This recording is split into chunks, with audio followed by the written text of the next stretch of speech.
we live?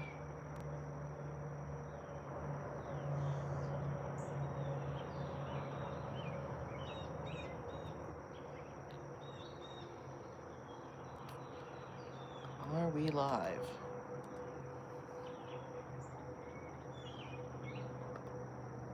I believe we are live. Hell yeah. Okay. Good morning. Good morning, chat.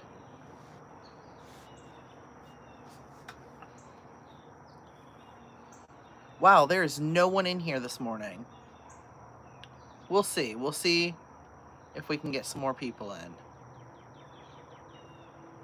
before we get started. Hello, Vampire Winters. Okay, alright. Everybody got the notification. We got the notification now.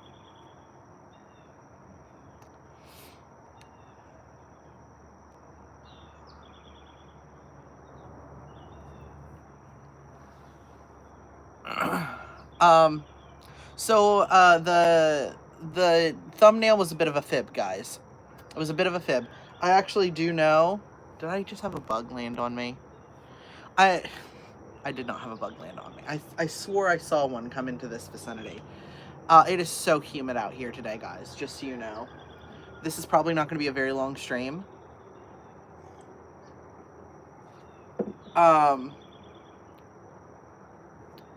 Because it is incredibly, incredibly humid out here. And I don't know how long I'm going to be able to take it. It feels like I'm in a sauna. But I did fib a little bit in the thumbnail, guys, because I do know what we're going to talk about today. I just wanted to save my poor wife from dealing with the fallout of what we're actually going to be talking about today, which is protests. And talking about, you know, Donald Trump and protests and things like that. Because, so I knew I had to make the thumbnail vague to protect my wife. 93% humidity. Yeah, it feels like it. Holy shit. I knew it was going to be bad when I woke up this morning and our window, it looked like the mirror during a shower.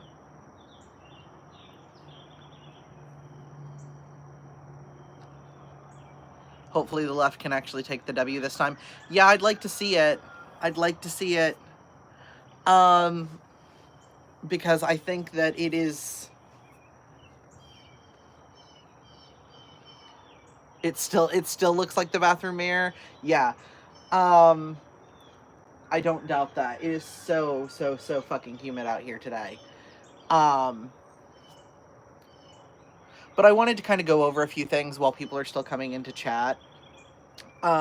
First off, if you have not yet seen Strangers, my analog horror, episode 2 did come out. I am hoping people really enjoy that. Thank you to whoever sent the small mannequin.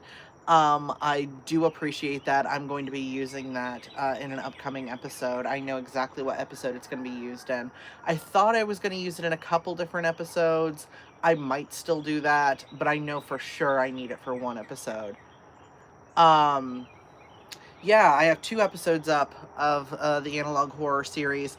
The other series is taking a bit more time. Sorry. Like I said, I feel like I'm underwater right now.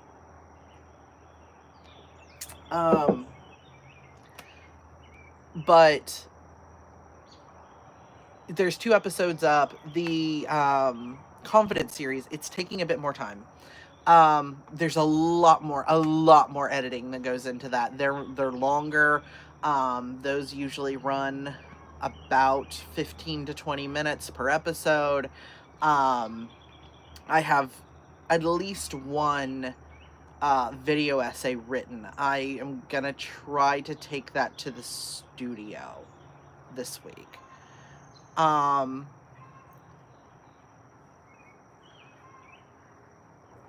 Yeah, this weekend did accomplish a lot, and I did a shitload of stuff this weekend. So, this weekend,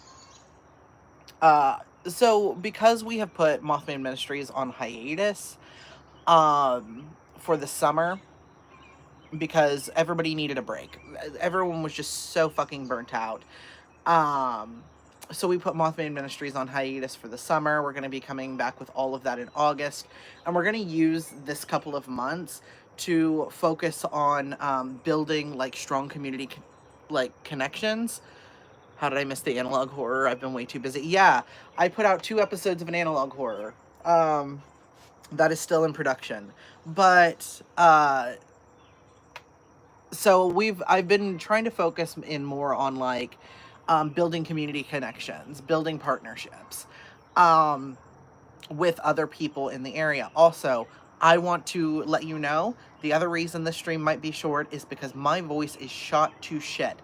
I went to a protest this weekend, and I was a speaker, and I had read a speech. It didn't get recorded. If you guys want, I can read it to you. But it got a bit loud. um, and I got the crowd all riled up, you know. And I was also, it was crazy because I got up on stage and like almost immediately, like a storm blew through.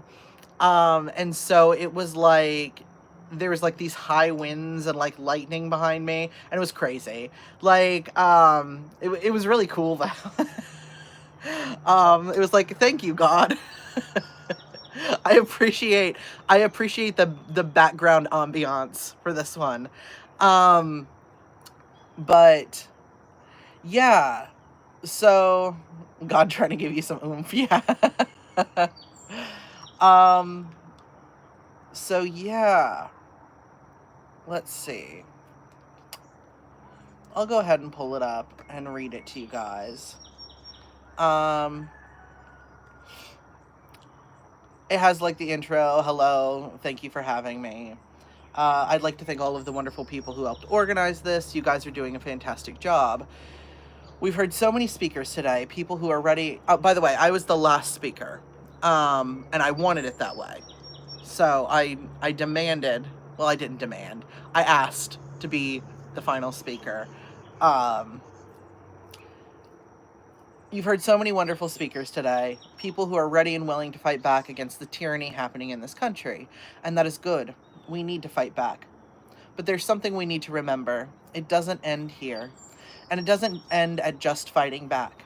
After this rally, we don't just get to pat ourselves on the back and say, well, I did my part. This has to follow us out into the streets. It has to follow us home. It has to weave into the fabric of our lives. We can't just be asking ourselves what we want to tear down. We also need to be thinking about what we want to build. You may remember Bishop Marianne Buddy, the Episcopal bishop who bravely stood up against Donald Trump during the inaugural prayer service. She did little more than ask that he have mercy on the internet. The innocent, the mercy on the internet. My God, that's not going to be Donald Trump's not capable of that either. Mercy on the internet. And that was enough to send him into a rage. Well, Bishop Buddy wrote a book. It's called How We Learn to Be Brave. And in this book, she describes bravery not as a trait you are born with, but as something all of us are called to be. She describes bravery as what you decide to do when you are given a choice between the safe option and the right option, and you choose to do what is right instead of what is comfortable. After this rally, we will go back to our homes and lives, and we will be faced with pivotal moments that where we must learn to be brave, where our discipline will be on trial, where both our morality and, frankly, our sanity will be tested. There will be times when we are frightened, times when our egos get in the way and everyone will be on our nerves. There will be moments when we are tempted to claim that there is only one right way of dealing with this, and it is our way. It is a trap we all occasionally fall into, myself included. But this is bigger than that. It is bigger than our own hang-ups, our own struggles, and our own traumas. Because we, all of us, are a tapestry made from threads of all shapes, sizes, and colors. A tapestry that, when all the threads are woven together, builds a picture of the world we want to build together. But when the threads start getting pulled, when we start removing ourselves from our community or breaking things apart because we are angry and tired and frustrated, it all comes unraveled. Today at this rally, we are united, and it has to stay that way. It is imperative that we love our neighbor more than we hate our enemy, because while rage can motivate us, it is love that sustains us. It is love that nourishes us. After this rally, the work isn't over. It's just the beginning, and everything after this is going to be a slog. It's going to be all the nasty, dirty, hard, thankless work that comes with repairing a broken world. It is going to be healing the sick, feeding the hungry, and sheltering those who have no place to go. It is going to be caring for the widow, the orphan, and the stranger. All the strangers. The strangers who were born here, the strangers who immigrated here, and the strangers who live in foreign lands. Because the only difference between a stranger and a friend is an introduction. So after all this is over, there are people all over Heritage Station, which is where the protest took place, and beyond you can talk to and volunteer with. People who do good, solid work, because we can good, solid work, so we can make sure all our neighbors are taken care of, because they are part of the tapestry too. Mr. Rogers always said, look for the helpers. Well, now we are the helpers. Every one of us. It has become increasingly obvious that, for the most part, our government is not looking out for us. And if there is one thing we as Appalachians know, it is when the government does not take care of us, we take care of us. So look around you. Look at everyone here. Those are your partners in this now. No matter your differences, no matter your hang-ups, your frustrations, or all the interpersonal beef that happens as a result of being online or living in any small town in America. All those people around you, those are your brothers, your sisters, and your siblings, regardless of their race, gender, sexuality, or immigration status. Whether they are a liberal, a leftist, or just someone who is sick of living like this. Whether you like it or not, you have to rely on them, and they have to be able to rely on you. That is how we survive this. They want us divided, which is why we have to stay united, because this is a nation that is meant to be of the people, by the people, and for the people, and that it is high time that those in power remember that. Amen, thank you, and solidarity forever. So that was the little speech I gave. The little speech I gave at the... Now, there was a lot more screaming involved in that speech when I gave it on a stage. There was a lot more amped up, but I'm not gonna scream like that and like upset my neighbors, you know what I mean?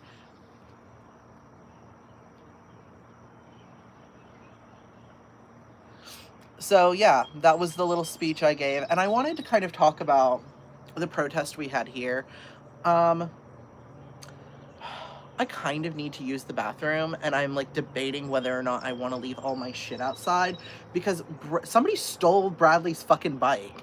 Like, somebody straight up stole Bradley's bike, and now I'm like paranoid to like leave my equipment out here unattended, so I'm just gonna have to hold it. That's just how it's gonna have to be.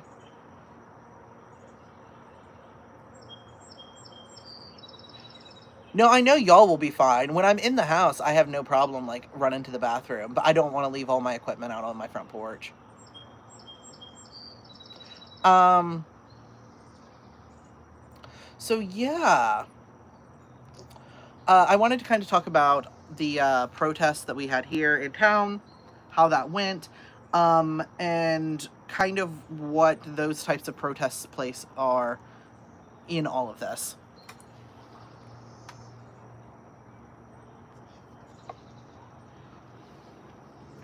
So, I wouldn't really call what happened this weekend in our town a protest as much as a rally. And I think that there is a difference between a protest and a rally. A protest, I feel like, is you trying to get the government to do something. You are trying to sway either the government's opinions, like public officials' opinions, or you are trying to sway public opinion. A rally, I feel like its goal is to bring people together in a sense of solidarity, right? And I used to really hate rallies because I didn't see a purpose for them. I was like, these are like lib protests, you know, like this is what they do before they go back to brunch, you know. But I don't actually think, I think if rallies are done well, then they can be really, really helpful, especially in the era we are living in right now, which is nobody knows their fucking neighbors. Nobody knows their neighbors. Nobody knows the people in their community. Nobody knows who they can volunteer with. And because of that, I think rallies can be very helpful if people connect at them. And so I think that the important part of going to a rally isn't just like making your cute sign and, you know, getting your Instagram pictures. It's that you need to talk to people. Because you have a whole bunch of like-minded people who are all gathered together in one area in a situation that is not likely to become violent. Like protests, you are playing with fire a little bit, right? With protests, like people are focused, there might be a heavy police presence. People are in danger. They're not going to be coming together and talking. But this was, like I said, a rally. So like there were public speakers, there were people doing presentations about like what you do, you know, what your rights are if ICE is around. There were musicians who came and performed songs. And so it was more of like a festival, more of an event. And there was like a children's section. They had like a bubble table set up, like a little swimming pool full of bubbles for kids. They had face painting. So this was a family-friendly event that was bringing people from the community together. And there were people from all walks of life there, young and old, people with kids, people with families, college students. All of those types of people were there. And so there was a big presence of like people who could come together and talk to one another. And I think those are great for that kind of networking of like, okay, here's the people we can work with. Here's what all of these different groups are doing. What can we do to bring all of this together and kind of have this united front? I think a huge mistake liberals and the left make all the time is thinking that there's only one right way of doing all of this, when really what it has to be is a bunch of different ways of doing this that are all working together and collectively pushing towards a goal, right?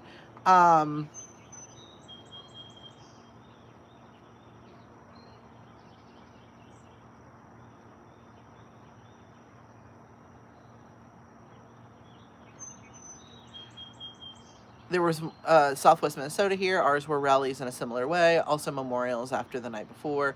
There was more tension at the larger events and quite a bit of law enforcement. Yeah, exactly.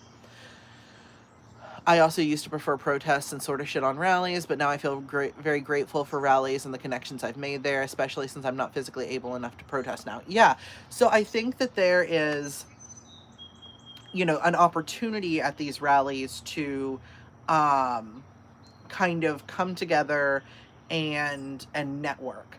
I think that's the main, and you're in a situation, like I said, that rally, if the police had shown up, they would have looked like morons. There were people with like, there were musicians, you know what I mean? Like they were like, there was like equipment set up, you know what I mean? Like it would have been very silly. They would have looked silly and bizarre showing up to fuck with us at this.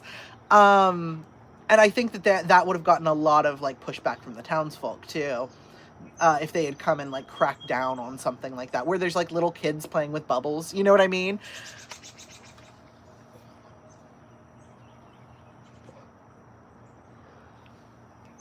So like, it was like kind of a safe place to come together with like-minded people.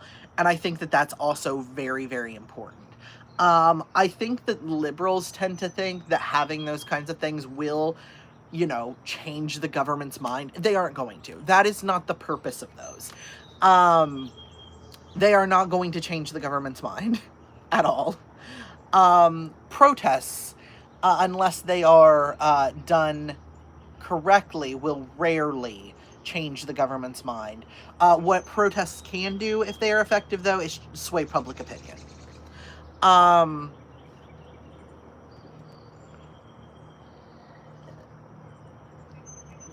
And I'm not going to get into like the time and place for violence, because number one, I'm on the internet, and on the internet everyone is a pacifist. Do you hear me? You are a pacifist when you are on the internet, okay? You personally are a pacifist when you are commenting on the internet. Um so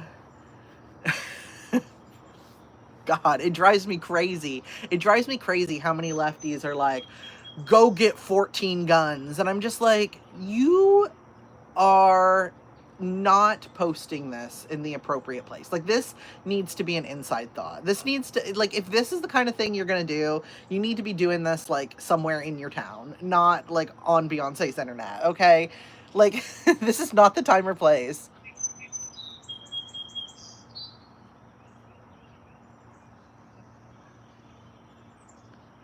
Um,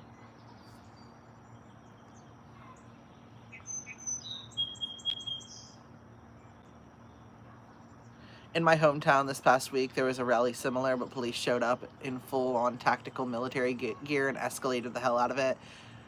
They even came in on the city bus to block people. That is insane. That is insane.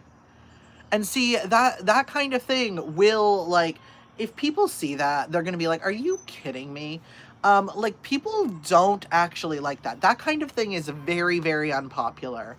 I know that when we're like online, it seems like the whole world is like a bunch of like, it is only either Nazis or communists, you know what I mean? But like, the vast majority of people aren't like that. The vast majority of people don't like violence. Um, they don't like that kind of escalation. They don't like the government stepping in that capacity. The vast majority of people are like that. And so that kind of thing is really, really fucking unpopular.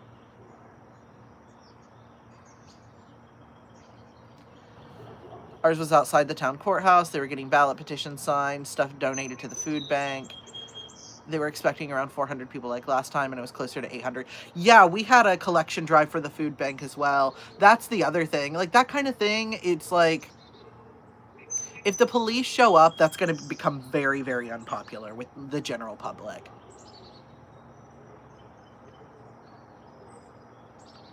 It seems like historically pacifists do pretty good activism. More folks are brought to a cause by seeing a pacifist being hurt by folks in power than by people fighting power with violence. Yeah, and here, okay, so here's the thing. You can't make me give a shit about a burning car. I do think that riots can be an effective form of protest. Property damage can be an effective form of protest. Being a bit more militant can be an effective form of protest. I don't think that that's necessarily a bad thing. And that's why I really wish that people who were more pacifistic, who were, and people who are more liberal, though a lot of people who are like liberal are never going to do this. But I wish there wasn't this focus on like, oh, if you're doing violence, then, you know, you need to stop. Like, the way I would like to see that pivoted is like, more like, okay, because I understand there has to be a certain level of PR, especially if you're like a politician or something, right? Um, because people don't like that shit either. Like, people are not a fan of seeing cars burning in the street. You know what I mean? Um, so I think a good way to pivot that doesn't involve like condemnation is like, okay, look, nobody likes to see cars burning in the street, but this is an inevitable result of the Trump administration's policies. This is what happens when people feel like they don't have a voice, and this is what will, like, what else are people supposed to do if they do not feel that you are listening to them? They're going to get louder. They're going to do things like this because they feel that they are not being heard. And so, like, yeah, like, nobody likes that. Nobody enjoys things being set on fire and the potential of people getting hurt because of that. Like, but you have to understand, this is what will happen when authoritarianism is in power. And I think that that has to be pivoted to, even by like the liberals and like the pacifists, because we can't go around condemning people who are just trying to be heard. They are just trying to be heard. Um, and this is the only way they feel that they can get that point across.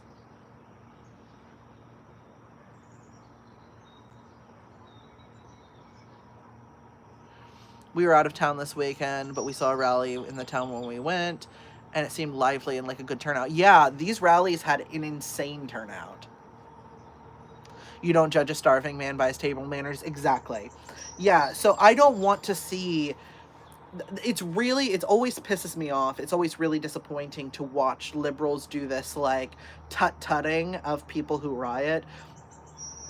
Because it's like, okay, if you want to be like a like unified front and actually move forward on this, what you have to do is like not totally condemn those people. Like, there has to be, especially with like authoritarians, a minor threat at least. Like, because all of these people, all they understand is power, right? um like, they only get power. And so there has to be a little question in the back of their minds about whether or not people are going to get out the guillotines. And I would like to see, personally, and I think most people could agree to this. I would like it if we didn't ever have to use violence. I think that that would be really nice. I think it should be avoided at all, as many turns as possible. But I do think when you have people who literally only understand power, who only understand violence, and fascists are like that. That is all they understand. They do not understand empathy or compassion or the desire to build something beautiful that we can all live in. They don't get it. They understand power, and that's it. And I think with those kinds of people, there does have to be, you do have to make them a little on edge. You do have to make them a little afraid.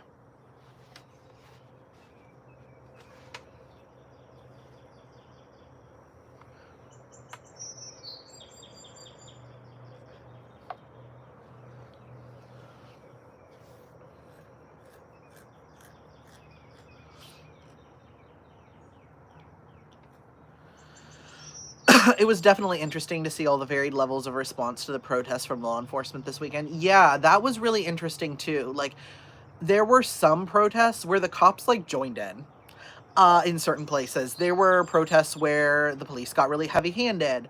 There were protests where the police just didn't have a presence at all. They didn't show up. Um, and that was how it was in at ours. The cops were like nowhere to be found. Um, so it was like, okay, we were just kind of allowed to do our thing. Um,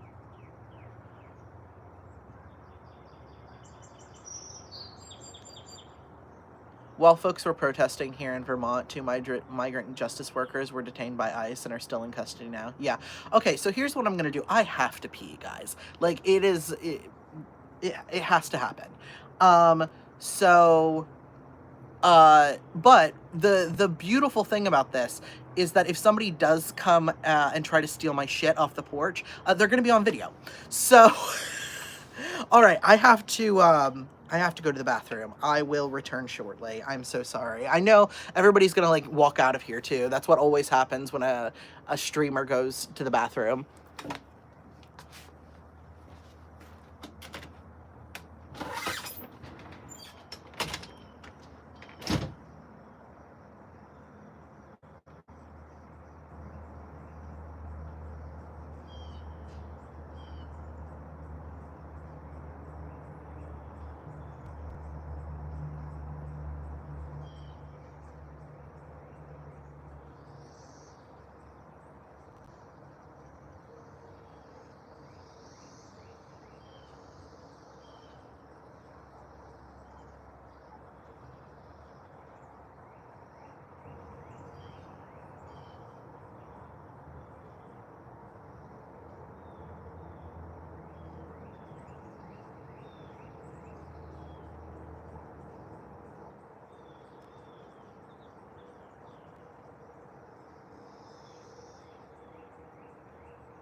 All right, I'm back. Heather came down and like watched my stuff through the window.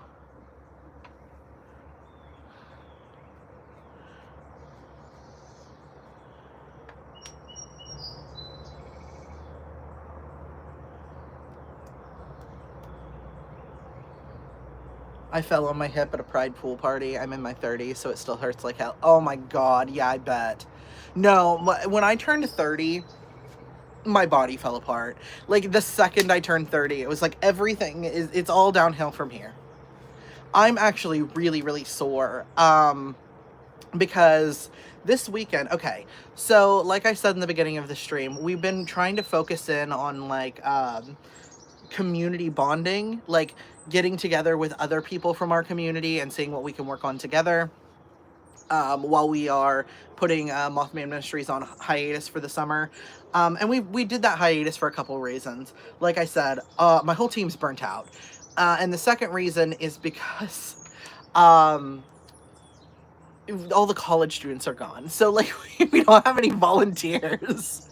So like it gets a little bit rough on that front during the summer. So we just decided to put it on pause and focus on working with other organizers so that like we don't have these periods where we don't have volunteers, because then we're working with other organizations and their volunteers and we can like combine these processes. So I don't know if we're gonna do our own outreaches anymore.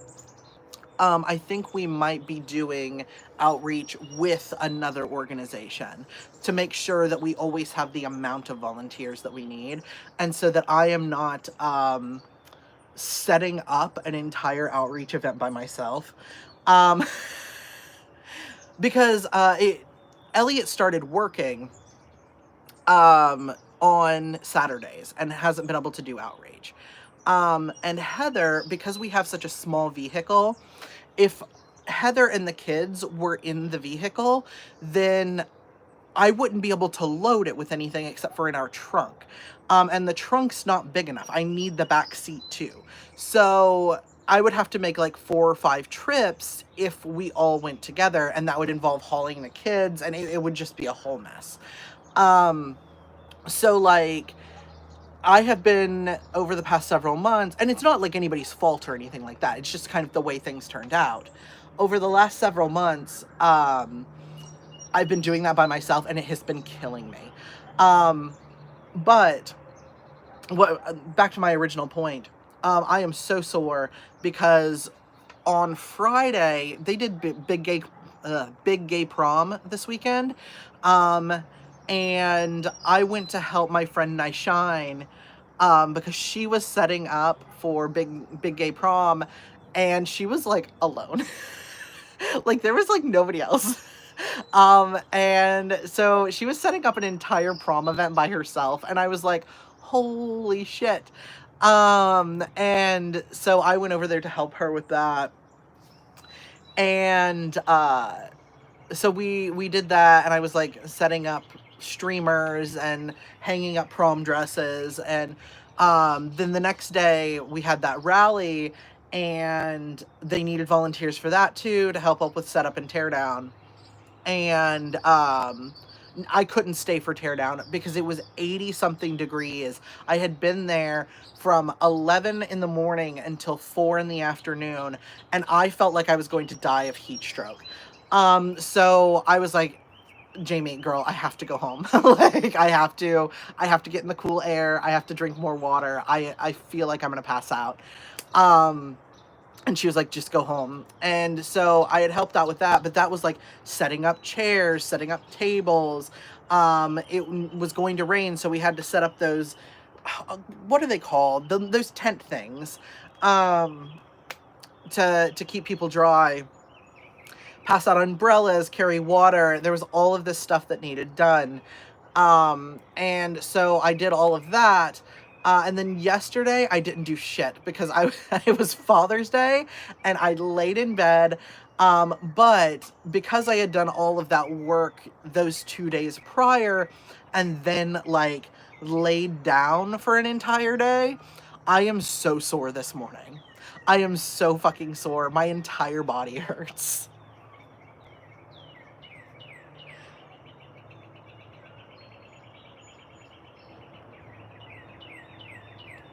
So yeah. By the way, seriously, guys, this point.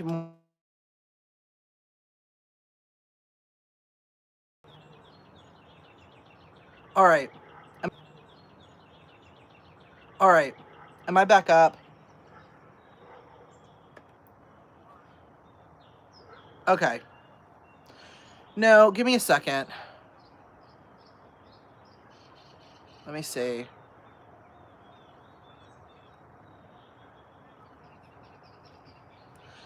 I forgot to turn on my do not disturb.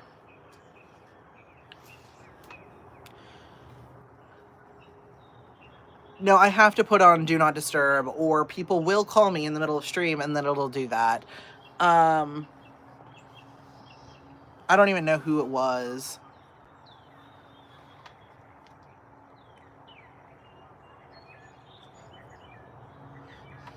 I bet it was my doctor's office reminding me I have an appointment tomorrow.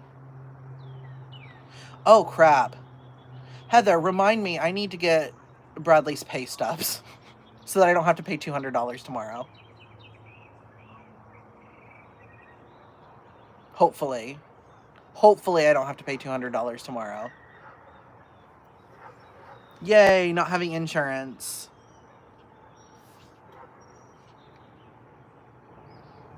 I don't even remember what we were talking about now.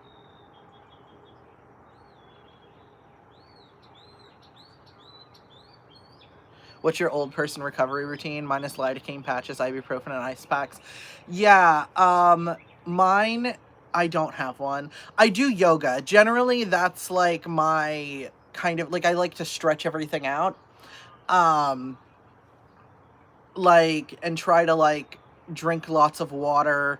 I will take ibuprofen. A bath, usually with the salt. What are the Epsom salts?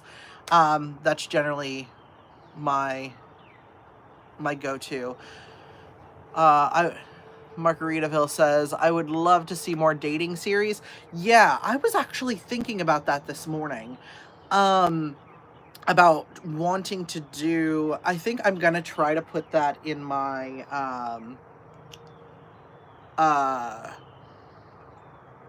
the confidence building series, because it's gonna be like basic training, right? And that's gonna be 2 videos. But then I want to do things like hygiene, how to take care of your personal hygiene in a way that is cost effective, how to ensure that you're taking care of your skin, your hair, your teeth. And I know that that's difficult. I personally have a huge problem with my teeth. That is the one that usually falls by the wayside. I can't stand not taking showers. Generally, I have to take a shower or I'm going to be really unhappy. But my teeth occasionally will fall by the wayside, which is why they're rotting out of my fucking head. So I have been trying to get better about the teeth, though. But helping people take care of their, like, basic hygiene, things like that. And then I kind of want to move into, like, building friendships, making friends in your local community, how to do that, how to go about it in a way that does not necessarily involve the internet, or involves the internet in a very limited capacity. And then I want to move on from that into, like, building community. How do we build community? How do we volunteer in our community? How do we go forth in our community and build things that are better? And then the very last one I want to do on relationships. And I want to do it on things like consent, and courting. Because here's something I've realized. People don't understand how to court anymore. And it used to be that there were cultural courting practices. Now, those were deeply flawed. And they usually kind of treated women like property. So it's a good thing we got rid of them, right? It's a good thing we got rid of these kind of, like, courting practices that did not work for everyone. However, we never replaced them with anything. And I think that is a major problem we have on the left, like I've said before, is that we talk about abolishing all these systems, right? We abolish the patriarchy. We abolish the abolish the police, abolish prisons. Okay, great. They need to be. There's nothing wrong with wanting these things abolished. However, there is some sort of systemic function that these kinds of things serve that will in some capacity need to be replaced. Just because we abolish the police, we are still going to have some sort of system of law and order. Just because we abolish the patriarchy doesn't mean we shouldn't create new courting practices, so that people can get to know one another, people can move into relationships together, and people can be intimate.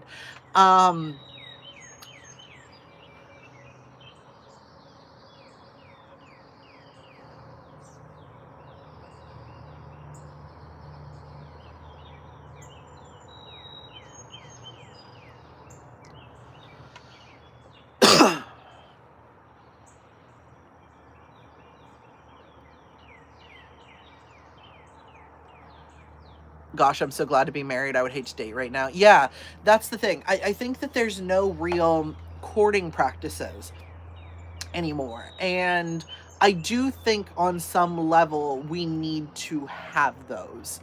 I think that we need to have some sort of cultural courting practices that follow these rules of consent, that aren't patriarchal, that allow people to meet one another and develop relationships naturally. Now, I am still trying to figure out what all those would be. Maybe you guys could help. But I think that we do need that. We do need some sort of structure in place so that people don't feel lost. I think with a lot of young people. So I was watching Todd in the Shadows this morning. Y'all like Todd in the Shadows? I like Todd in the Shadows. And he had a new video. I haven't finished yet. I'm sorry, wife. I watched part of it without you. We will have to. But you said you were getting Todd in the Shadows out because we like watched Todd in the Shadows for like an entire night the other night. So I was just like, okay, well, I'm gonna watch part of this while I eat my breakfast. But give me a second.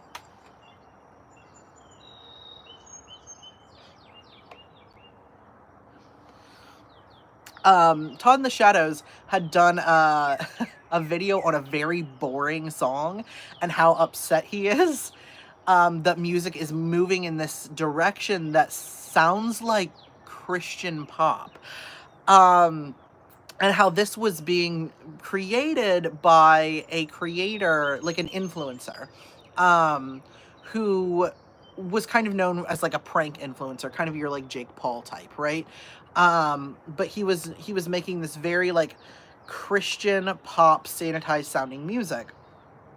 And one thing Todd brought up is this like the fact that like these influencers are terrified of being canceled, so they are doing what is the safest. What they feel is the safest, most milquetoast music imaginable.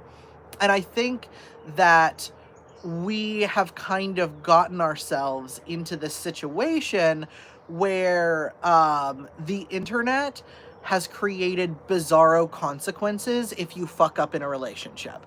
And here's the thing, everybody fucks up in their relationships. Every single person fucks up in their relationships. And so people don't take the risk. And in order to have a relationship and a successful relationship, there is a certain level of risk involved. And just like with the music, it's becoming very dulled down, sanitized. Passion is being destroyed. And it has become, it's like intimacy is almost back to being a commodity now. And it's either people who are terrified of ever getting in a relationship because they might fuck it up, or people who have thrown all caution to the wind and are just like, yeah, sexual assault is fine, actually. Like, and that's kind of the two directions that younger people are coming from, and that is terrifying. So I think we do need to have um, relationship advice, courting advice, because if not, young people are going to get it from the internet. And the internet right now is either Andrew Tate telling you that it's totally okay to like punch a woman in the face, or like lefties on Twitter that are like, cheating is rape, actually. Um, like, so we need to, like, we need to, and cheating's wrong. Like, don't get me wrong. Like, I'm not saying cheating is a good thing to do or a moral thing to do. You should not do it. But it is not the same. And, like, so we need to like figure this out, because if not, the children are going to be confused and they're going to be terrified of intimacy and they're going to be terrified of dating. Um and it's going to get weird. It's already weird, guys. Can we send you a list of ideas? I have a whole mental rule book of dating. Yeah.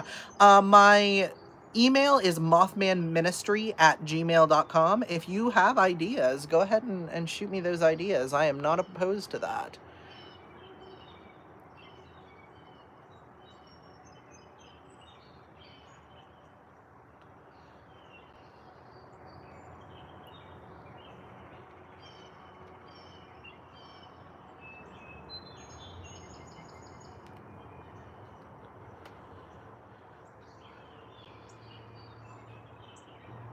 There's a lot of protest music and radical music happening right now if you're in the right spaces on a larger scale. You're right, it's getting very milquetoast. Yeah, no, the good music exists. I am seeing a rise in this really good protest music,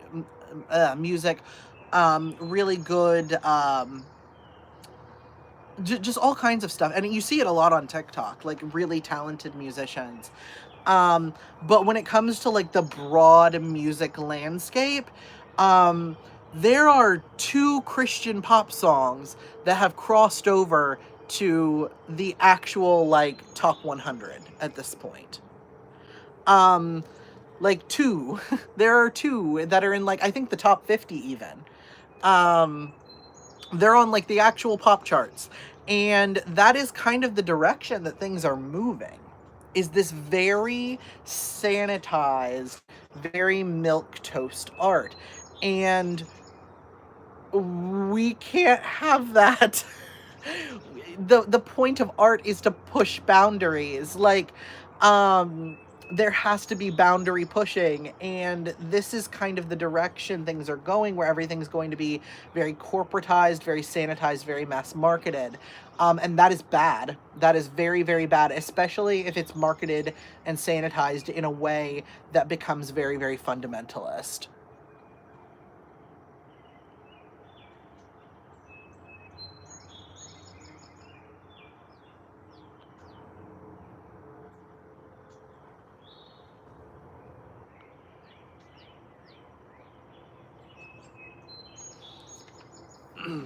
So yeah, I think that I really wish more left-wing influencers would give dating advice. I think the reason that a lot of left-wing influencers don't is because there are quite a few people on the left who will literally jump down their throats, because they are like 16 and they don't understand anything, and they are terrified of intimacy. Um, there is also a slight problem with some people in the asexual community, really being Puritans. And it, I love y'all. I love my asexual buddies, but y'all need to realize that that shit is for you. It is for you alone. That is your orientation. That is your preference. And that is not something that needs to be pushed on other people. People do not have to be dressed like nuns for your comfort, okay? And that, like I said, it's a very small but very loud subsection of the asexual community. This is certainly not asexual people as a whole. There are plenty of asexual people who are totally fine with, nudity and people doing whatever they want. But there is this very small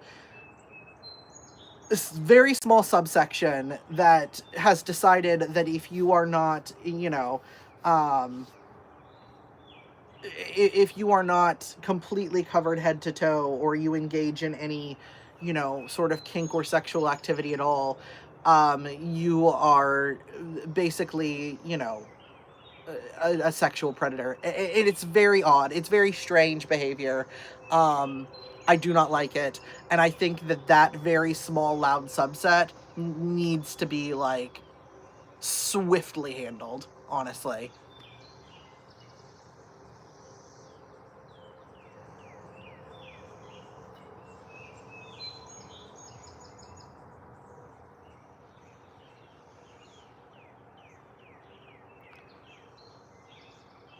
It's a good time to engage with local artists, go to local shows with small artists, visit your neighbor's art exhibit, or go to a contra or square dance, host a jam with your musical friends. Exactly.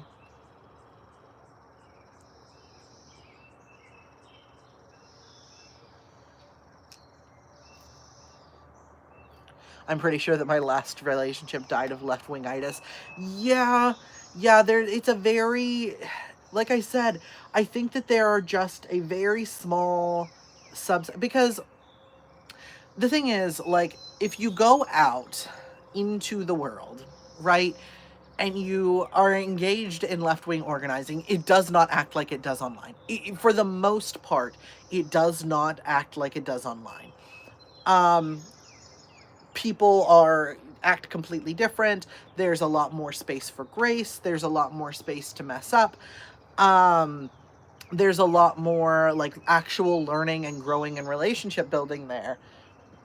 However, I am worried because I have seen the online mentality, like this, like, chronically online mentality, leaking in to real life activism, and there has been several occasions where that has happened, when I have been organizing. Um, and it usually comes from either very young people who are just very inexperienced. And that's fine, they will grow out of it, as long as they are corrected.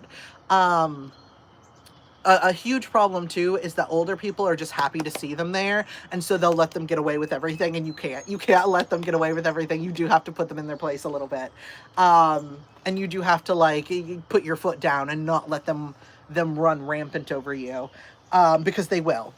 They'll do all sorts of weird, like, chronically online cry bully shit, and you have to put an end to that immediately, or they will destroy everything you've built. um it is a problem. Or, frankly, my community, trans people, usually white trans people. Um, a lot of white trans people are very chronically online, and they kind of go into a lot of this with that kind of mentality. And it's an issue.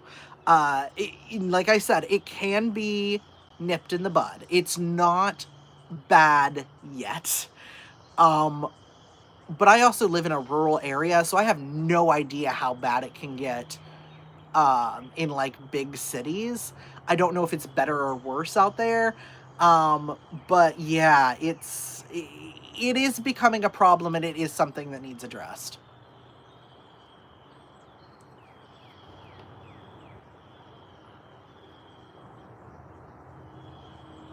The urge to refer to St. Paul in this manner is strong. Yeah, no, it's St. Paul syndrome. It's St. Paul syndrome. That's what we're gonna call it.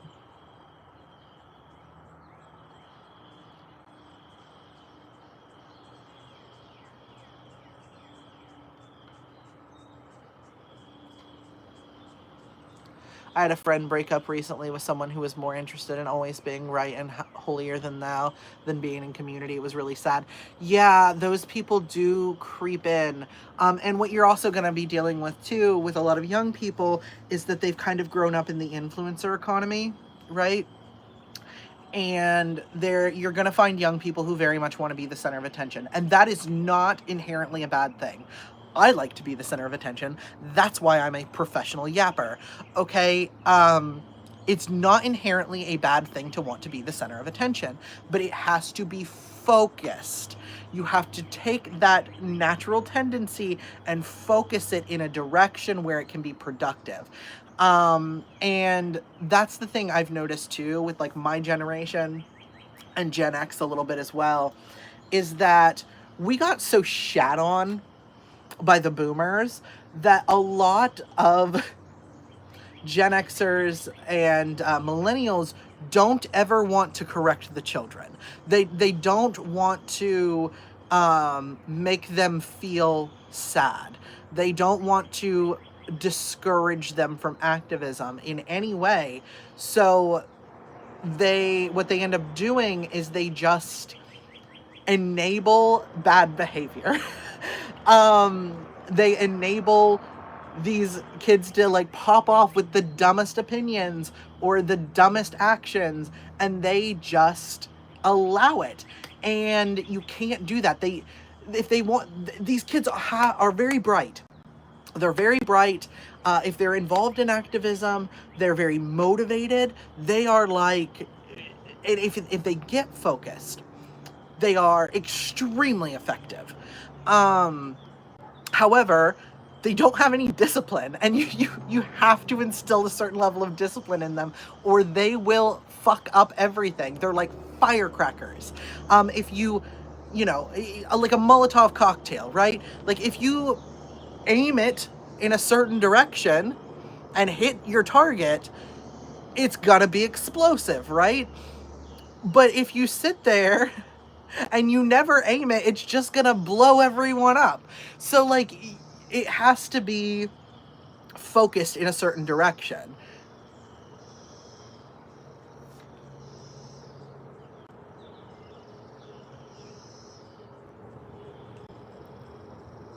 The internet activist in real life is a huge NYC problem. Yeah, it seems like, from what I'm seeing in the comments right now, y'all in big cities are not doing well. I think part of it too is that like, this is a rural area. It's very red. And so we have to just build community where we find it. Like you can't just like kind of like roll from scene to scene, you know what I mean? Each doing your own thing. There is a certain level of that there. There's like a lot of little coalitions, but like people also talk to one another. And things definitely get messy. Like, I'm not going to sit here and be like, oh, no, this is perfect. There is always perfect left unity here in this rural area. There is not. People fight. They get into drama. They get into their feelings, their egos. All of that still happens here. But we are able to kind of bring it back when necessary. And so, you know, we can have events like we had on Saturday, where a lot of people come together and they're able to really interact with one another. So I think that, sorry, I forgot my train of thought. I need nicotine. Give me a second.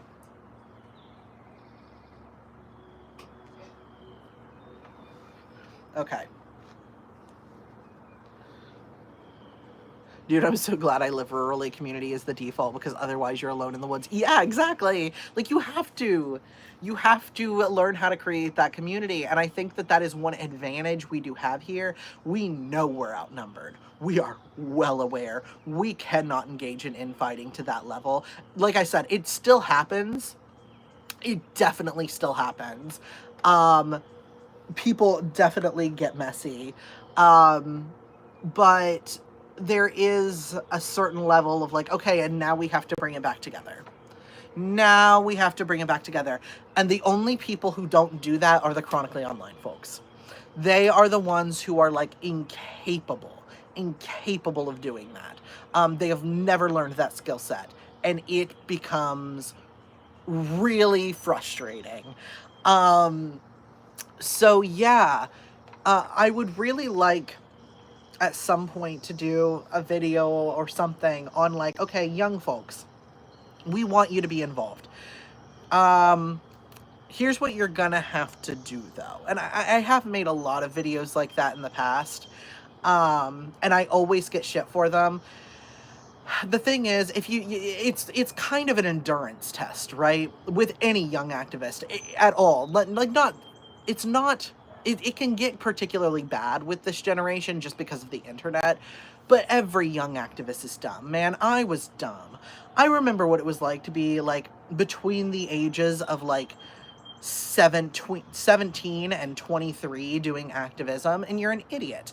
You have no idea what you're doing, but you think you're right about everything. And like, granted, there is a lot that the youth is right about that older folks need to listen to them about as well. But like, also, you don't know what you're doing. And so there has to be kind of a give and take there where like older folks are like, okay, we do need the young people to keep us from getting stagnant. And young people need the old people to, you know, give them discipline and point them in the right direction, so that they don't fuck themselves and everybody else up. Because young people will. They're full of piss and vinegar, and they need direction.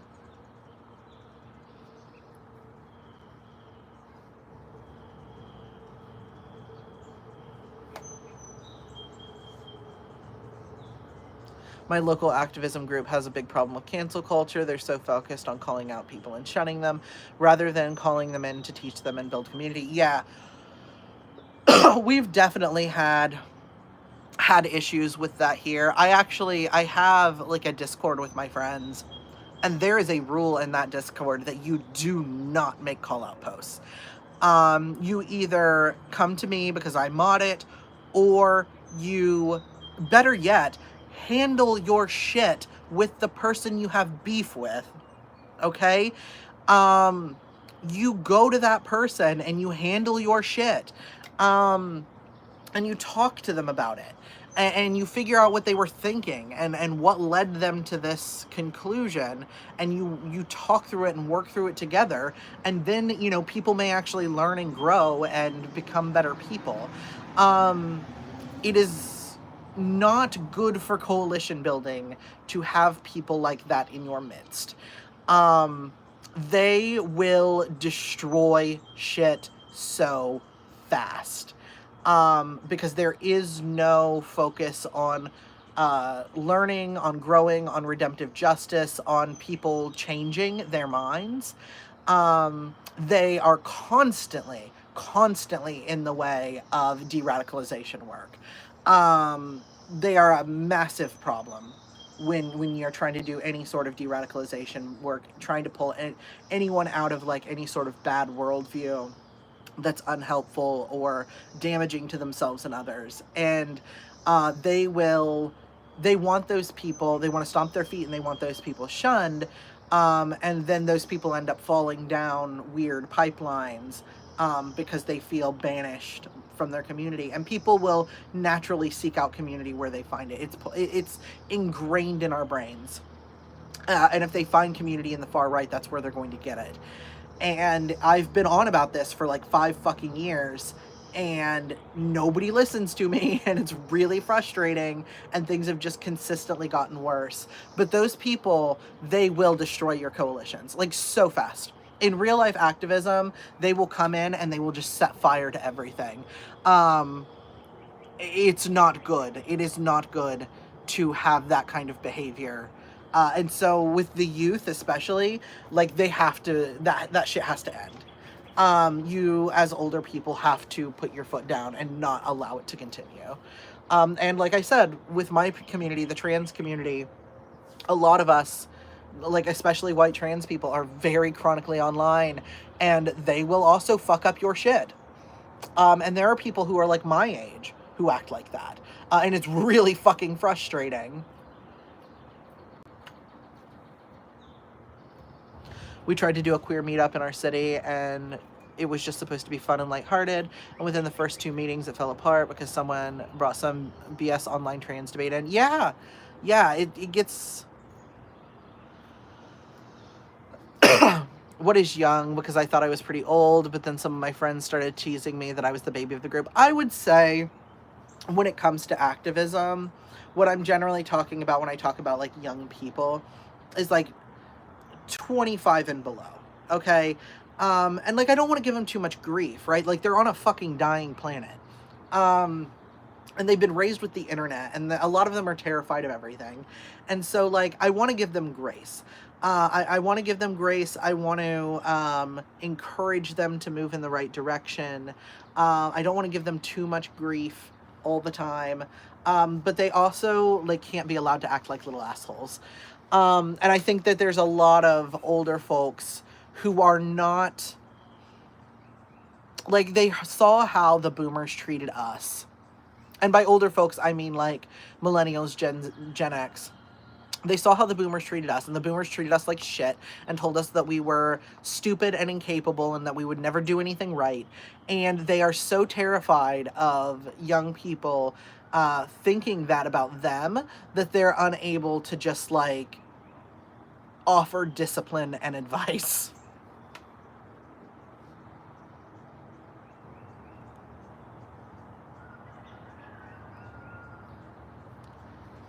All right, I kind of want to pivot back, though, because I feel like we always get off on this tangent of, like, what the fuck is going on in activism circles.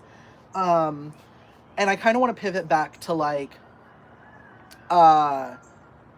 okay, how do we make sure that there's kind of this, like, unified front, right?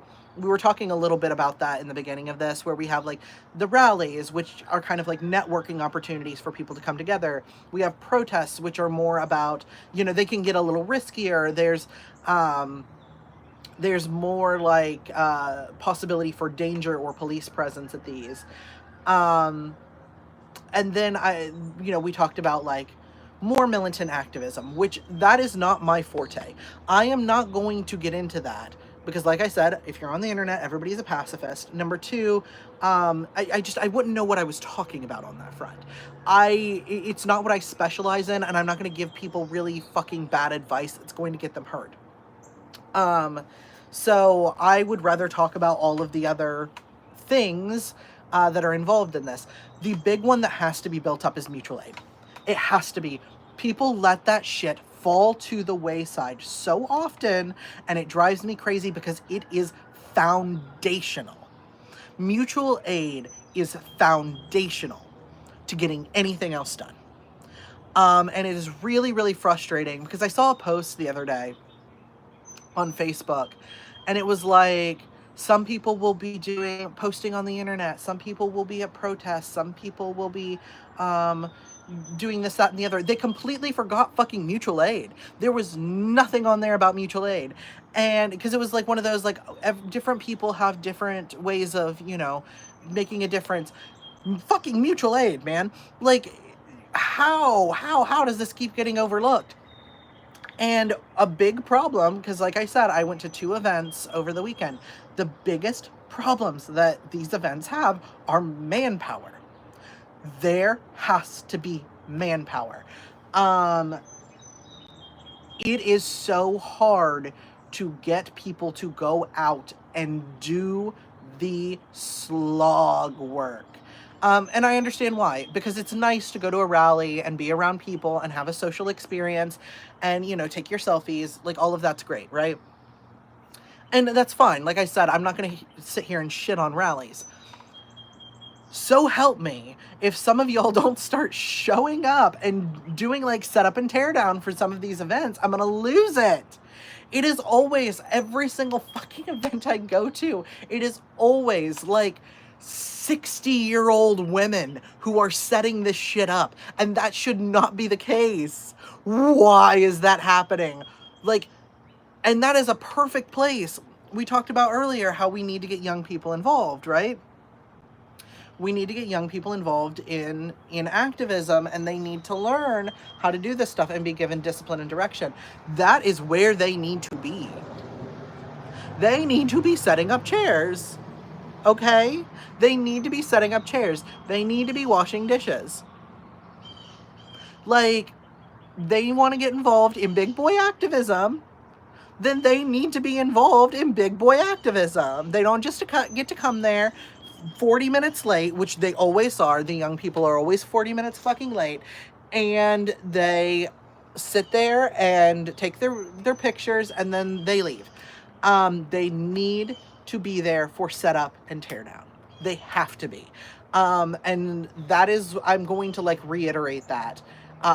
Setup and teardown has to be a thing. The dishes have to be done. The trash needs picked up. The chairs need set up. The whatever event you have, you need those people, okay? And that is like the one thing that is being done by like 60-year-old ladies. Why? Oh God, I feel like there's a burp inside of me, but it's like stuck there. Why? Okay, we're just gonna roll with it. Why is this being done by 60-year-old ladies? It shouldn't be done by 60-year-old ladies. It shouldn't be. Like, it's because a lot of them, I think, learned how to do it in church. I think a lot of these women learned how to do this kind of mutual aid in church, and they've just carried that skill set over with them. It needs to, but like, eventually these women are going to get to the point where they don't have the ability to do that anymore. They're going to get too old. They're going to become more and more disabled over time. And they're going to pass away. And what the hell are people going to do then? Because there is not another generation to take on that responsibility. And it's really like frightening the hell out of me, because I'm like, this is not the opportune time to not have a generation that's willing to do setup and tear down.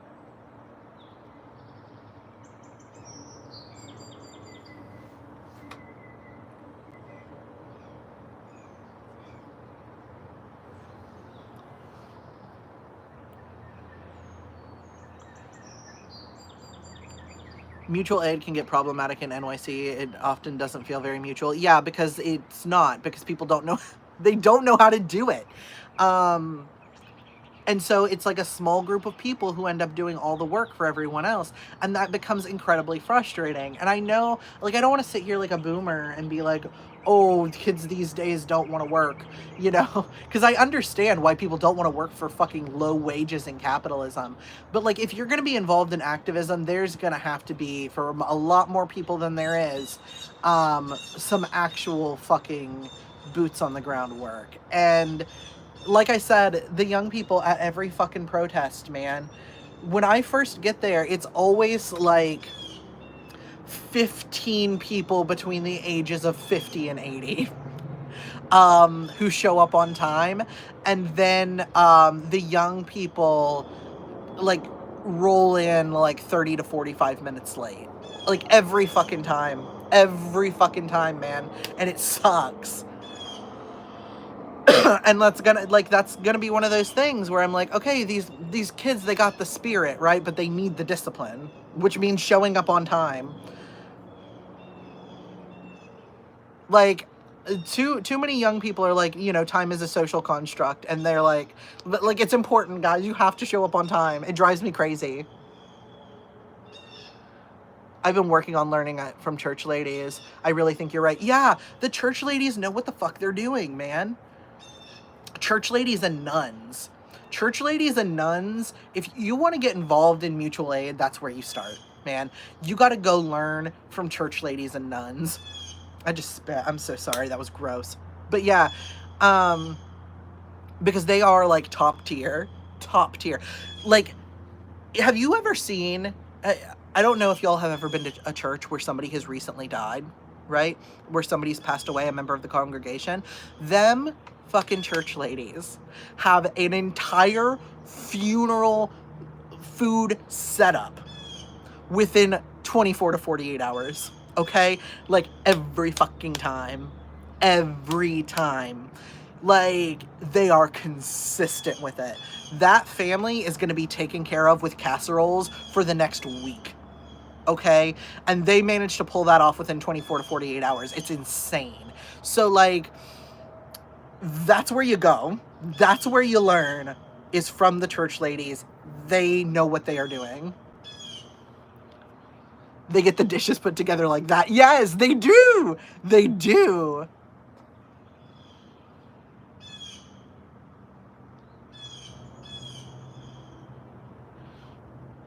Our society has gotten so individualized that if people don't see the benefit for themselves, they don't get involved, and set up and tear down can't be used to boost their social capital on social media. Yeah. That is a huge problem.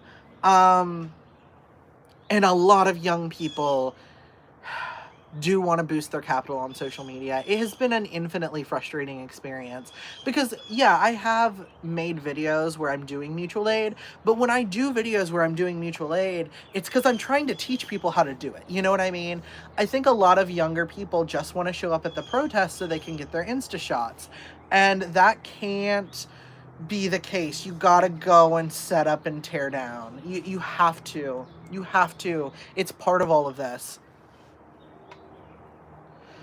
The old church ladies are absolutely becoming more disabled and dying. They have their close-knit friendships because that's how they stay alive as long as they do. Yeah. And that's the thing, is like, we were just talking about the individualism and they don't see the benefit. That is the benefit. You are working together with these people, and you you end up like creating like these friendships and these bonds that will be good for your health in the long term. There's just not like the immediate dopamine rush. Like, it's a long-term payoff. Like, I've made jokes before that in every church basement are the three fates. It's always like three old ladies who have been doing this together for fucking 50 years, and they all have beef with one another, but like those two are right. Those three old ladies are like ride or die too. Like, you don't fuck with any of them. Like, and that is in every single fucking church, okay? Every single one. There's the three old ladies who can get shit done. They control the fates of everyone in that church, and they will be the ones to cut the thread of your life when you die, okay? Like, that is just how these women are. The Blue Jays are on one. Yeah, they are. They get the dishes put together like that, and it's good food too. Yes, it's good food too. It's always good food. Have y'all ever had funeral potatoes? Okay, have y'all had funeral potatoes? Have you experienced the joy that is funeral potatoes? Them shits are amazing. They're amazing.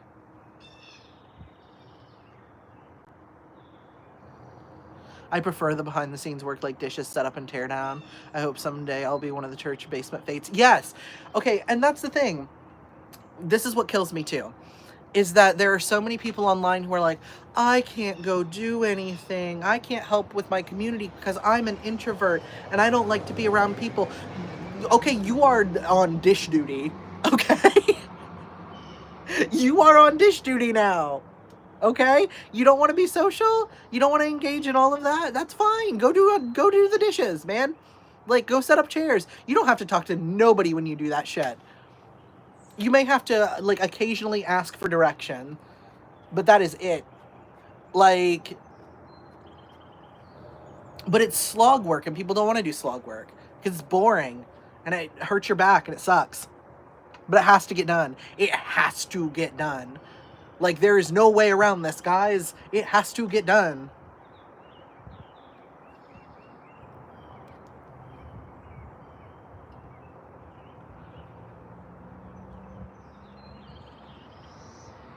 I'm going to be asking one of them to be my baptism/confirmation sponsor. Fingers crossed for me.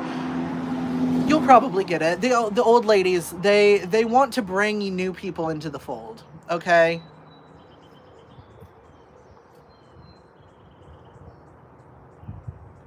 It really frustrates me when disabled people use their disability as an excuse to not do mutual aid when our community has rights because we've always cared for each other when others won't. Yeah, that's the thing, is like, people are like, oh, you know, we don't have all of these things. I can't do it. I want everybody to remove the words I can't from their vocabulary from here on out, frankly. Because I think we need to be focusing on what we can do. What can you do? Where can you help in your community? That isn't just... And people are like, oh, the only thing I can do is repost. Like, no, it's not. You're full of shit. You're full of shit. I don't buy it.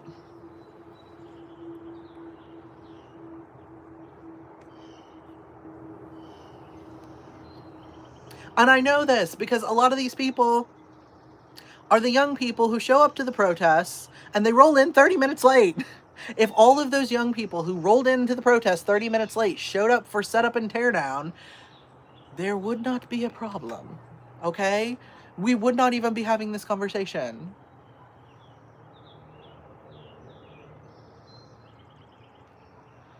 There's plenty of work for everybody. Can't do the physical stuff, help with the mailing list and managing the group's Facebook posts.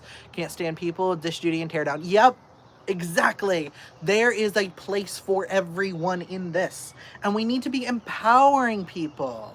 We need to be empowering each other. It's crazy to me how little we do that. And how much we just go, oh, it's okay, you don't have to. Like, no, bitch, we are living under fascism. We are in the shit. We are in the shitter now, guys. Like, we have to figure this out. And I feel like I've gotten like more frantic and angry, and people give me like grief for it. But like, guys, do you not understand what we are doing here? Okay?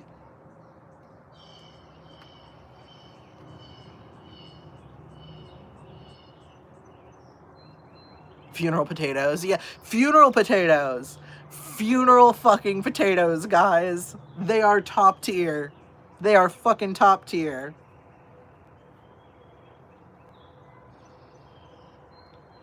One of my local group's most active members uses her wheelchair. She's awesome and gets a shocking amount of stuff done. Just because she can't set up chairs doesn't mean she can't make a huge impact. Exactly.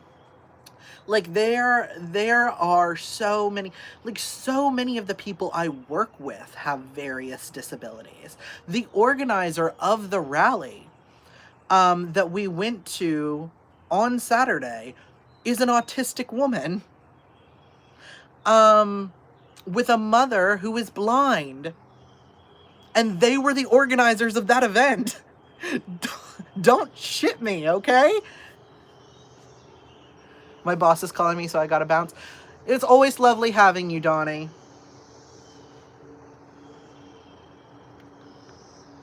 Even donating to things, even if it's $1 to $5, can help a lot. Exactly. Yes. Yes.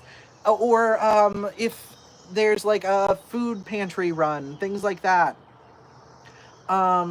Making zines is another one. I really want us to get back into analog media.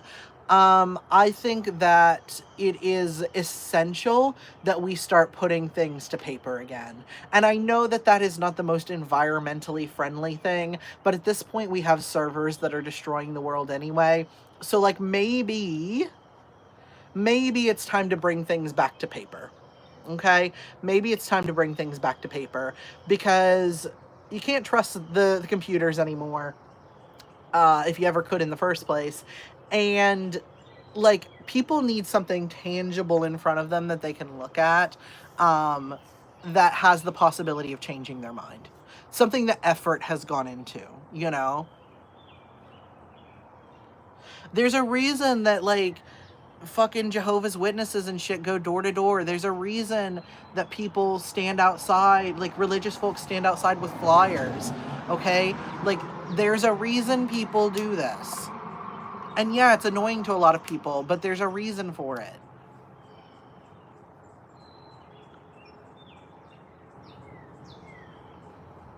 Sometimes these protests feel like TashCon. No, stop. Or like Firefest.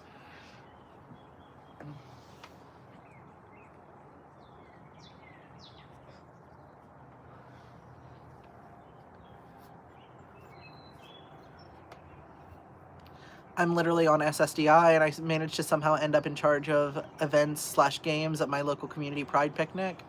Hell yeah!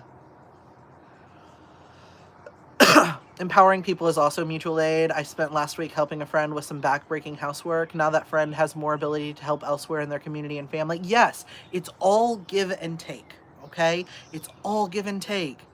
And you will find that if you help people, when you need help, you can call on those people, okay? For the most part, that is what will happen. My back is shit, okay? It's garbage. I should not have been setting up chairs because my back sucks. I did it anyway because I'm stubborn, okay? Um, but because I have a bad back, and it's worse because I have anxiety too. Because I have a bad back, a bunch of my friends, because I help out in my community, got together and they bought me a massage. They bought me a massage from one of like our local masseuses. And that local masseuse, I found out, actually offers discounted massages as a form of mutual aid for people in the community. She's very, very nice. Emily's very, very nice. And so like that kind of give and take is really nice. The other thing that I have not had the opportunity to talk about, I actually forgot, is that on Tuesday, I forgot I haven't done a stream since this happened, we did gays eating garlic bread in the park. That was the simplest fucking event, guys. It was the simplest event to set up. The simplest event. It was literally a Facebook event that was like, we're gonna go to the park and eat garlic bread. Either bring your own garlic bread or bring some to share with the group. That was it. That was all the Facebook post said. Okay? I spent $10. I made some pasta. I brought some garlic bread to share just in case other people didn't have garlic bread, right? Or they couldn't afford garlic bread. Everyone got fed that day. Everyone got fed that day, and we had an abundance.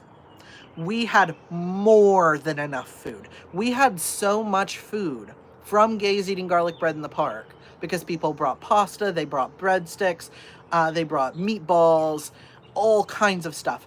And so what we ended up doing is we packaged up what was left over and we took it out to the city mission where the homeless folks are. And we not only were able to feed everyone at that event, we were able to then pass it on to people who had less. And that was an event that cost me $10 fucking dollars and very little stress. Okay? One of my friends brought one of those big rubber balls, right? And so there were people, the gays were getting exercise, they were playing games, nothing was set up officially. There were people like twirling flags. It was so much fun, and it was very impromptu. People just showed up and it blossomed. And it doesn't take that much effort to do that kind of thing. It really doesn't. It was enrichment time for the gays, exactly. Enrichment time for the gays. And we had it on a Tuesday, a random Tuesday afternoon, because we knew it was Pride Month. All the weekends are going to be booked. People are going to be going to the bars. So we had it on a random Tuesday afternoon so that people who were sober, people who wanted a more family-friendly event could show up and they could have a good time. And the people who showed up to that event were across all age groups. A lot of them were very young people. A lot of very young people I had never met before. I would say like 75% of the gays who showed up to Gays Eating Garlic Bread in the Park, I didn't know them. I had never met them before. And now I have a whole bunch of new friends. And it's really cool.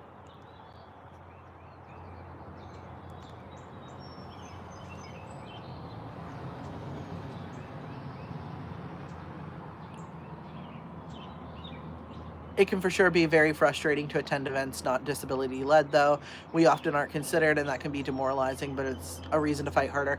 Yeah, there was actually a little bit of a tension with this event we had on Saturday.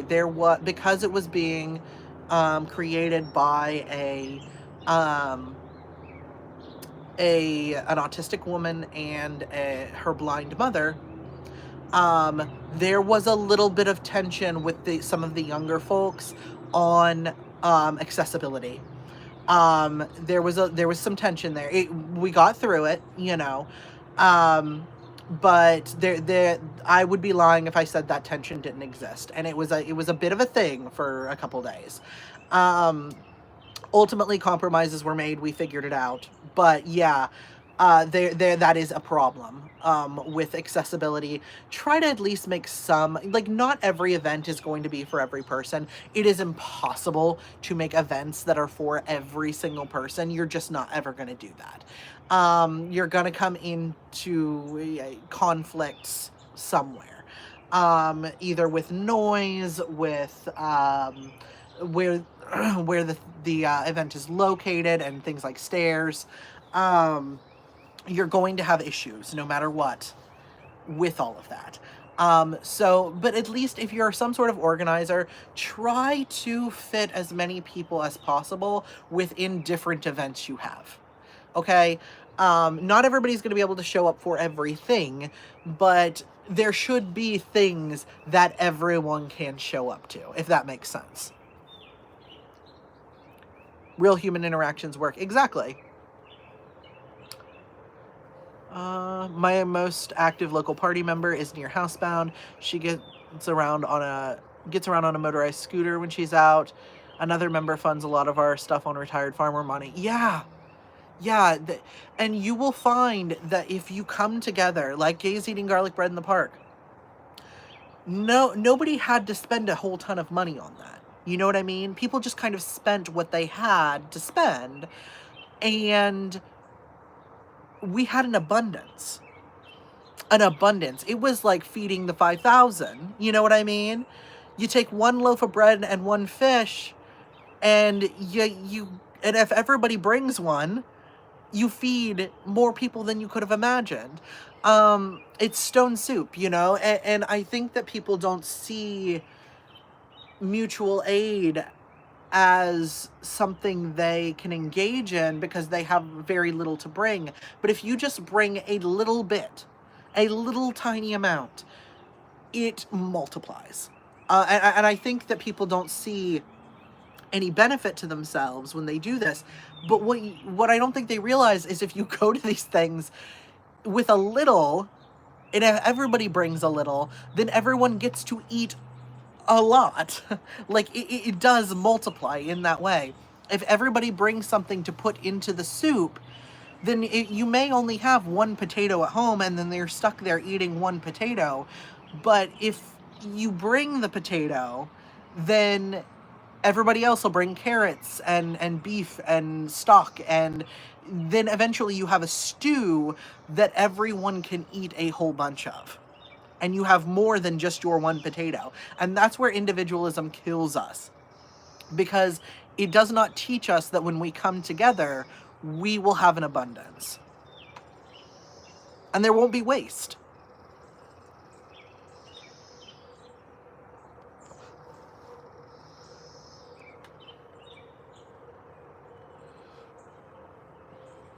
Mutual aid is like what happened last week near me. A tornado said, fuck that one farm in particular, and the news sent out a call for help, and everyone showed up to help with cleanup. Yeah, exactly.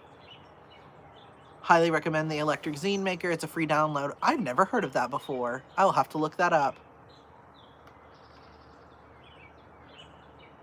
One thing I know about my church is that no one leaves hungry. People underestimate the power of good food. Good food brings out good people. Yep.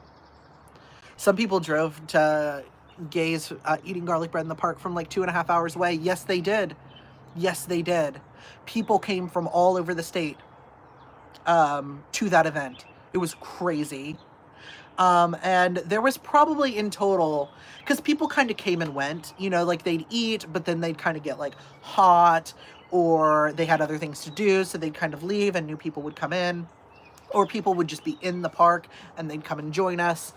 And they'd eat, and we listened to music, and like, so I would say in total, probably in that like one like thrown together event that I thought of when I was like stoned at 3 a.m.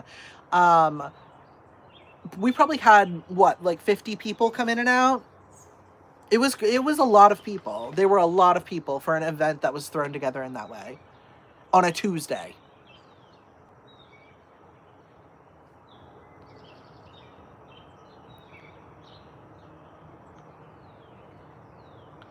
Went to Pride 2 years ago and it was inaccessible and I was stuck on one sidewalk away from the whole event. I spoke up and it's been accessible for the last 2 years. People want to make change.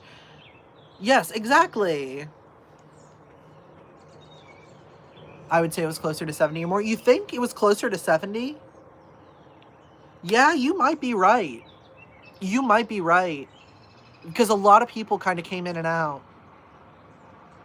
And there were even like local teenagers who like, are you a cop? I don't know if you're a cop or not. I can't tell.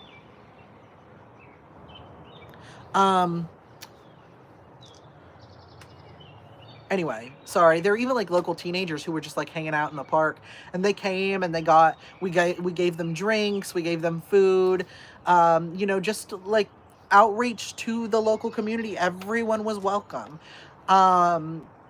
and it became something really beautiful and really inspiring and really lovely. And like I said, people were playing games, they were laughing, they were smiling, they were having a good time. It is probably the best event I've ever done.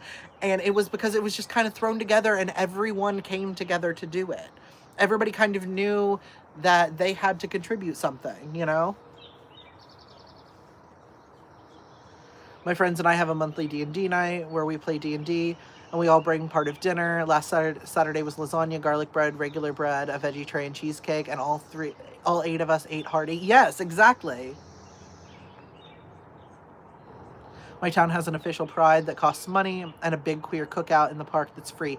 Yeah, and I think that's okay. So I live in a college town. And because I live in a college town, usually the big free pride event isn't until October. Because the Pride Board wants to wait for the college kids to come back.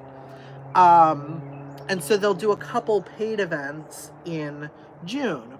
Well, not everybody can go to paid events in June. And so what somebody brought up is they were like, yeah, this is like the one free Pride event we're having this year. And I was like, holy shit, no wonder people are all out here right now. And I think that having like gays eating garlic and bread in the park as like an annual tradition for Pride Month, and maybe we can actually like meet up with Huntington Pride or something like that this year to do more, to do something a little bit bigger, like next year. Maybe we can actually pull off something that's really cool. But I think it should be an annual tradition because it's free, and it's, people can come there, they can bring what they want.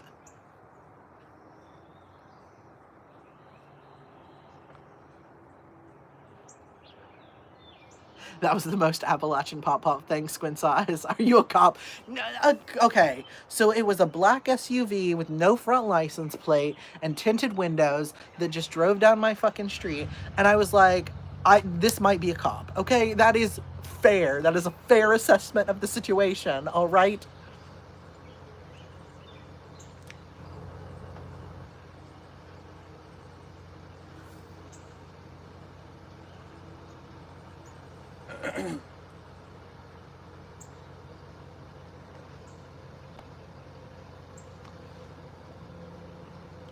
Was it a Ford? I don't know. I was like looking for all the other details. I didn't see what make and model it was. Plus, it was on the road, which is like pretty far out from my house. There's like we have like a front yard, so I couldn't see all the details on the car because I'm old and going blind. Honey, West Virginia doesn't do front plates. So, okay, it was a black SUV with tinted windows. I'm gonna be suspicious of it. We got ICE agents and shit out here. Okay? I'm gonna be suspicious.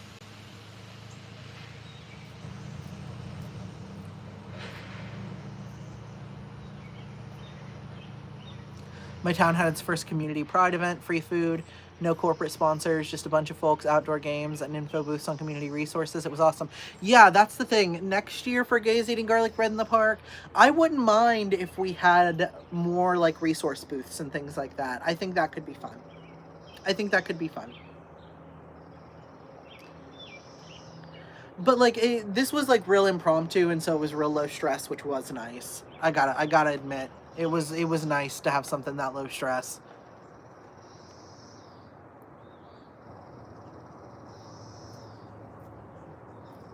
My town's pride event is always organized by the same libertarian guy, and you can tell, no advertisement, it's always in July, and it's very Fyre Festy. No. No. All right, guys. Well, we are probably going to have to go ahead and wrap things up because my voice, like I said, I did a lot of screaming, and I can feel it. I can feel it starting to go. And I still have to make all of my content for the next week today, because that's what I do on Mondays now. I sit and I make 14 freaking videos, and I schedule them all out so that y'all have content for the rest of the week, and I can work on other shit, like getting this house deep clean before Bradley's girlfriend moves in.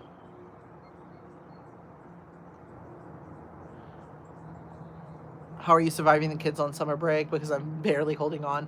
So Miles is out of town. But we do have Bradley's son here, and we have Sai, but they're like teenagers, and so they're just like doing teenager shit, you know, like they want to like play video games and yell at them. That's what they're, two very indoor teenagers, okay? And so for the most part, they're just like playing video games. I wish they would go outside more, but alas, it is an uphill battle.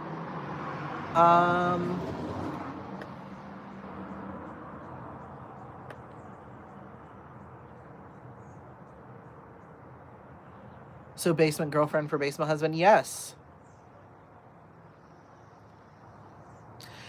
Bradley has gender things happening, but Bradley's also kind of like an all pronouns type person. You know? So you can't really go wrong with Bradley.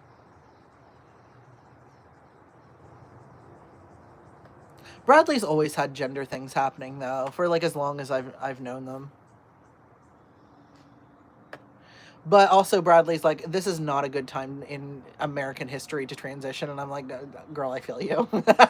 Like, I understand. All right.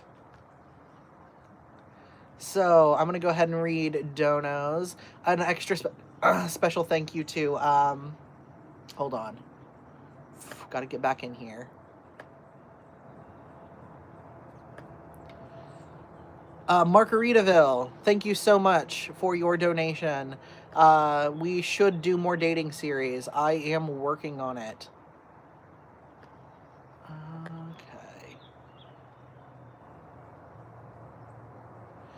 Very real. I'm on month 3 of T, and what a time it is. Yeah, you're gonna be real emotional for like 2 years, babe. Just so you know. Those first 2 years are like second puberty, and you're gonna be like teenage boy. You're gonna get acne, and you are gonna be real emotional, and you are going to be thinking about boobies just all the time, like constantly. It's going to take over your brain. It's a biological reaction that happens. One time in the very beginning of me starting tea, there was one day I was thinking about boobies in the parking lot of a Walmart as I was walking to my car. Not any boobies in particular, just the concept of the fact that they existed. And I went to the wrong car, and I tried to open somebody else's car, and their fucking car alarm went off. And I had to like run and find my own car. So that was an embarrassing experience. But yeah, you get kind of stupid. Um, it's it's an experience.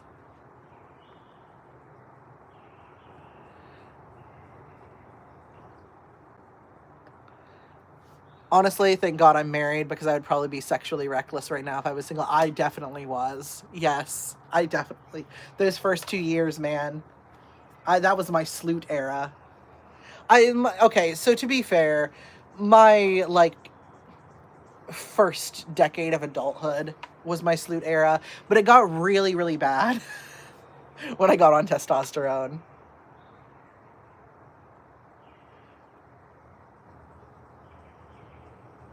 The brain drain is very real. It's true. It feels like your brain just sort of falls out of your head, and you like go through like a weird himbo phase. All right, gotta read donos. A special thank you to Greg Norwood, Jennifer Davidson, Margaret Capehart, Jessica Bednarek, Ariana, Emma Price, Allison Hill, Lauren O'Connor, Caitlin, Nathan, Morgan Westerin, Eleanor Bucksbaum, Jay Winia, Morgan May, Taylor Condra, River Johnson, Angelini Pellegrini, Faith Benamy, Kristen McSorley, Nikki Lynn Art, Jacqueline Gordon, Devin Watson, Val Smith, Post Punk Pastor, Pauline Gibson, Lucas Kempe Cook, and John Borg. Thank you guys so much for everything you have done. Thank you so much for uh, subscribing to my Patreon as a top tier member. I really, really appreciate that. All right. Well, guys, I'm going to go ahead and wrap it up. If you would like to donate, please do. Life is expensive, and I have shit to buy. Um, Groceries and, gas for my car, and taking Heather to nice places because she's the most beautiful woman on earth. Um, so if you would like to contribute to all of that, also, I would kind of like to buy Bradley a new bike because his bike got stolen, and I would like to get Bradley a new bike if we could get the money together for that, but I don't know if we will have the money for that. Um, and it makes me sad. It makes me really sad. I can't believe somebody came this far up on our porch. And we don't live like in town either. Like they would have had to come like all the way the fuck out here and then come to our porch and steal that bike. So it's crazy that it got stolen. Um, but yeah, so if you'd like to donate to, our house fund, the Bradley getting a bike fund, so that he doesn't have to walk to work, that would be greatly appreciated. And remember, as always, drink a water, eat a food, be kind to yourself, to your neighbor, and to the earth. Thank you guys so much for everything you do. I hope you have a wonderful day, and God bless.